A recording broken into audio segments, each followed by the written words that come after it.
G'day everyone, Paul here from Hopstar Computing Solutions, and this is going to be the first video in what I hope will be a long series about Raspberry Pis, Linux, distros, and a whole lot of other things that aren't going to make sense just yet. First of all, it's my birthday the other day, and my dad got me a wonderful little present. It's called a Raspberry Pi. Here's the book for it, that's focusing.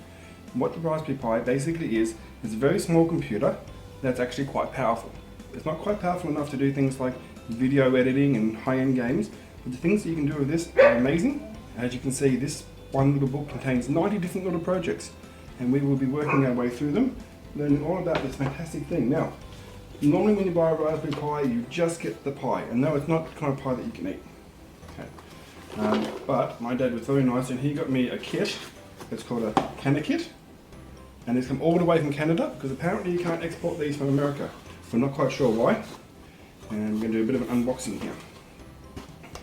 Quick start guide, some reference cards, which we'll be needing later on for the projects, some additional kits that you can get. The other ones have some information on the back here, which will be important later on.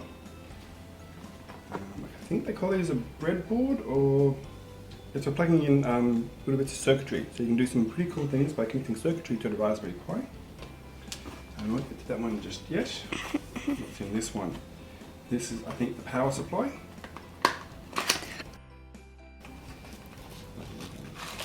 Yes, this is the power. Runs off a micro USB, which is like what a lot of your mobile phones would run from. This is actually a really good quality power supply, this one, but you can run it from pretty much anything that will charge a mobile phone.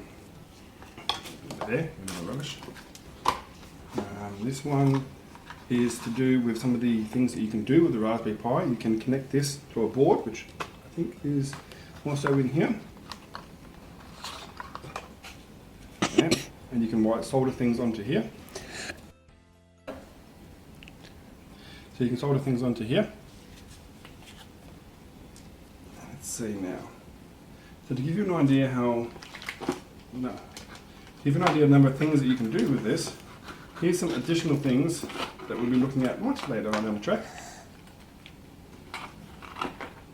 Wires and jumpers. And the reason I've added this in is because you can use the Raspberry Pi to quite easily control electronics. For example, we've got some LEDs here, and I think there are light sensors in there as well.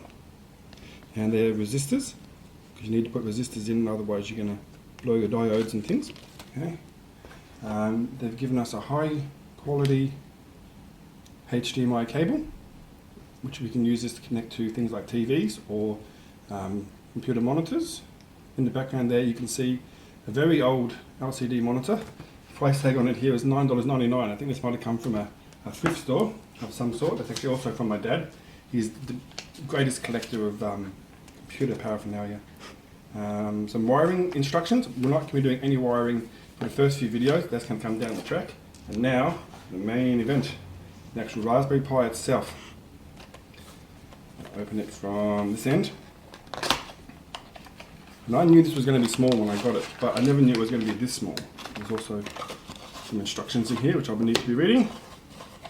A micro SD card. I'm not kidding when I say micro. This thing, I believe, is 32 gig. It is. Which is, it still blows my mind that you can fit 32 gigabytes of information on that. Absolutely blows my mind. And this is the Raspberry Pi itself. And it is tiny. Tiny, tiny, tiny. There we go. I'm going to hold it this way. That ribbon we had before connects to here. These pins here. We have 4 normal USB ports that you would plug things like keyboards and mice into.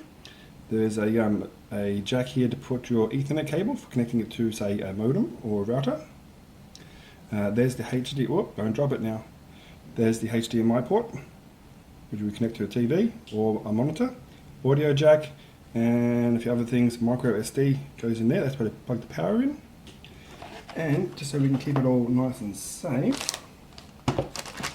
there for a moment, it even comes with its own little case. Beautifully machined here, probably on a 3D printer. Very nice. Yeah, you take that out, you put the board in, and it all lines up. Everything's got a place for everything. Now, I have no affiliation with CanaKits or anything like that. Just wanted to put that out there. Put it back together again. But I think this is a wonderful kit, and there will be information in the description of the video as to where this one came from and how much they are. To get one of these by themselves is only about $30, but this kit was quite substantial. A few other things you'll need if you are getting something like this: a mouse. This is a small Logitech wireless mouse. It doesn't have to be wireless. You can have a wired mouse. A keyboard. I've got this funny plastic one here, which you can actually roll up. I use it for tech support. You can roll it up and put that in a bag when you need a keyboard. That's also USB. For another interesting project, you can actually run a emulation of arcade games on this Raspberry Pi, so you can use it as an emulator. So I've even got a USB joystick gamepad here. This one's ancient. It's actually really quite heavy, quite substantial. So that's also very good. Now, a lot of words I've used in this video won't make any sense at all. Distros and Linux and Pi and all sorts of things. So there is going to be a follow-up video soon, and we'll be going through all the terminology and what it all means and what this is, what you can do with it, and we'll be connecting it up to the monitor, power, and firing it up and having a look at it. Thank you very much for watching. If you found this video was interesting, please click the like button. If you'd like to see more like this, click subscribe. And thanks to you all for watching.